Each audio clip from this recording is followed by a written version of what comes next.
आणि आता पाहणार आहोत दिवसभरातील टॉप 9 मोठ्या बातम्या। धारावीच्या माध्यमातून मुंबई अदानींना देण्याचा डाव, शिंदे फडणवीस आणि अजित पवार यांच्याकडून अदानींचा महाराष्ट्र करण्याचा घाट, संजय राऊतांचा गंभीर आरोप। नरेंद्र मोदी अडाणींचे एजंट म्हणून काम करतात असं जे म्हटलं जातं ते आता हळूहळू महाराष्ट्रामध्ये स्पष्टपणे दिसू लागलेलं आहे। चांद्यापासून बांद्यापर्यंत महाराष्ट्र अडाणीचा करण्याचा हा धोका आम्हाला दिसतोय। ठाकरे गटाचा दसरा मेळावा छत्रपती शिवाजी महाराज पार्कवर होणार। ठाकरे गटाला या आठवड्यामध्ये परवानगी मिळणार, सूत्रांची माहिती। अर्ज न केल्यानं शिंदेंचा मेळावा बीकेसी किंवा आझाद मैदानावर होण्याची शक्यता। मराठ्यांचं आंदोलन हाताळण्याच्या भानगडीमध्ये पडाल तर राजकीय एन्काउंटर होईल, मनोज जरांगेंचा थेट अमित शहांना इशारा।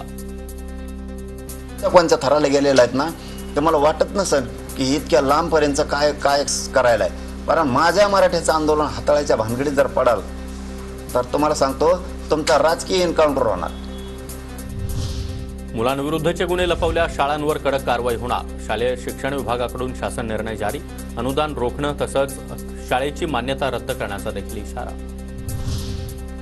अक्षय शिंदेचा मृतदेह उल्हासनगरमध्ये दफन करण्यास मोठा विरोध, शिवसेना शिंदे गटाच्या कार्यकर्त्यांचा दफनविधीला विरोध, पोलिसांकडून कार्यकर्ते ताब्यात। अक्षय शिंदेच्या मृतदेहावर अखेर उल्हासनगरच्या स्मशानभूमीमध्ये अंत्यसंस्कार, मोठ्या पोलीस बंदोबस्तामध्ये अक्षयचा मृतदेह दफन। नवीन योजनांच्या घोषणेमुळे राज्याला आर्थिक दबावाचा सामना करावा लागतोय, सुधारित प्रशासकीय मान्यता मागणाऱ्या प्रस्तावावर वित्त विभागाचं उत्तर।